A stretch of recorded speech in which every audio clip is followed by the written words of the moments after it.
Welcome back to the next video. In today's video I will show you how to use Blockstore in native Android application.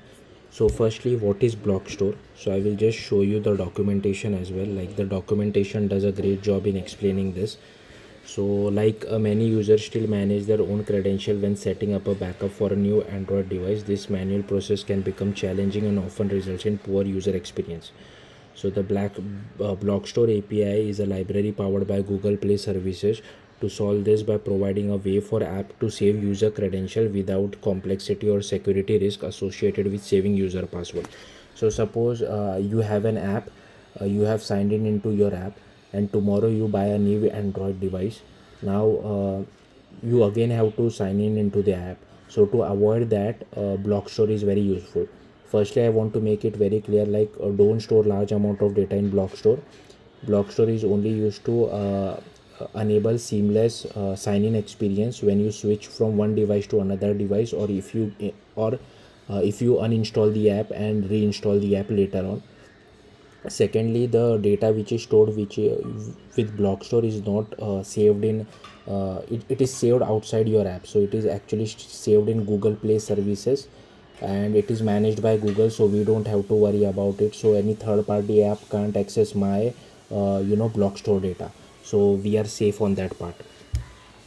So this is what it is mentioned over here, like encrypted credentials solution for developers, save token instead of username and password, eliminate friction, save users from burden of managing complex password, and Google verifies the user's identity. So as usual, I have created an application. Firstly, what you will have to do is you will have to add this Blockstore dependency to your build.gradle. Next, inside activity underscore main, firstly I have taken a text view. So in this text view, I will when I am trying to read data from Blockstore, I will just display it inside this text view. Next, I have taken a button to save an unencrypted data to our Blockstore. Next button is to store encrypted data to our Blockstore, as well as I am storing this data to cloud as well. Cloud as in to the Google server. So once this data is encrypted, even Google can't read it. Next, button 3 is to read the unencrypted data which we saved from button 1. Fourth button is to save the encrypted data which we saved using button 2. And fifth is, now with this button we can just delete a key, and with the last button we can delete all keys. So firstly, what you will have to do is, what the user needs to do is, he will have to go to settings, he will have to click on Google, click on backup. He will have to click on backup.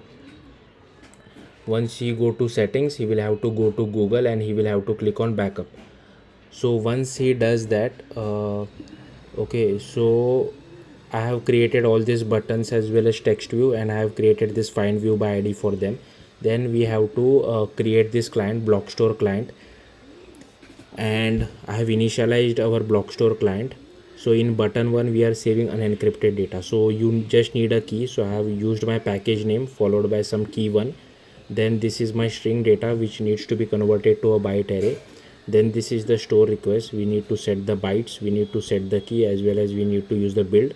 Then we can just use client.store bytes and store request, and you will get a success listener or a failure listener. Similarly, over for button 2 we are using the same thing, but this is for encrypted data, so I have used a different key. This is key 2, and here we are checking is end-to-end encryption available. So is end-to-end encryption is available only from Android 8 or Android 9, and also the user needs to enable password or pass keys or face authentication, sorry, not pass keys, password or that pattern or face authentication on his Android phone. Then only this will be true. So here I have added this check, is end-to-end encryption available. Then on, if it is success, then only I am saving the data. I want to back the data to cloud, and here I am saving our data. Okay, now saving the data to cloud and end-to-end encryption, as far as I am aware, are not related, but it's better to check, better to have this kind of a check as well. Next, in button 3, as you can see, we are just reading the data. So I have passed the same key 1, and this is the requested key, and this is the retrieve request. And here you will get a success listener, and once we get it, I am just displaying it inside our text view. Similarly for button 4 as well.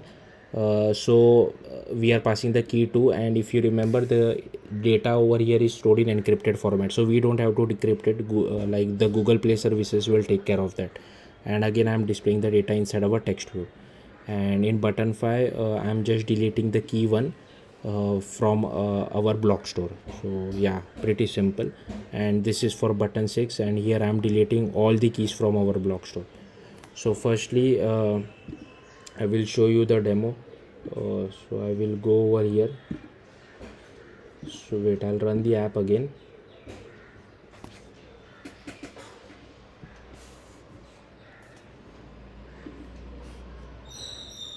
Next, I will just click on write data to Blockstore. So inside Logcat, so here you will see that I have stored some data, so I will just clear it out.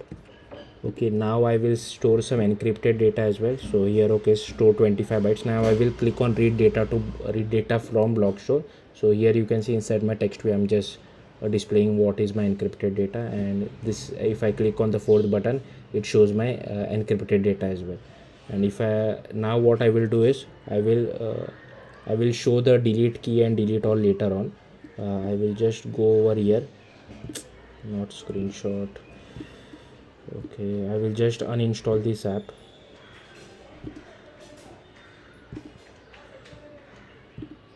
Okay, and I will reinstall it. Now this all data has been backed up by Google. Sometimes it might take a little while for Google to back up, like I'm not sure what the frequency is. So do have a patience little once you store your data to Blockstore. So here I won't save anything. I will directly click on read data from Blockstore. So here you can see this is my encrypted data, and I will click on read encrypted data to Blockstore. So this is my encrypted data, and if I want, I can just delete. I will again click on read data to Blockstore. So here you can see this is my encrypted data. I will delete key 1. Okay, I will click on read encrypted data to Blockstore. Again, I will click on read data to Blockstore, like read data from Blockstore. But in this case we have already deleted the key, so this won't work. So if I click over here, okay, as you can see, nothing happens. So yeah, this is what Blockstore is. So yeah, thank you for watching.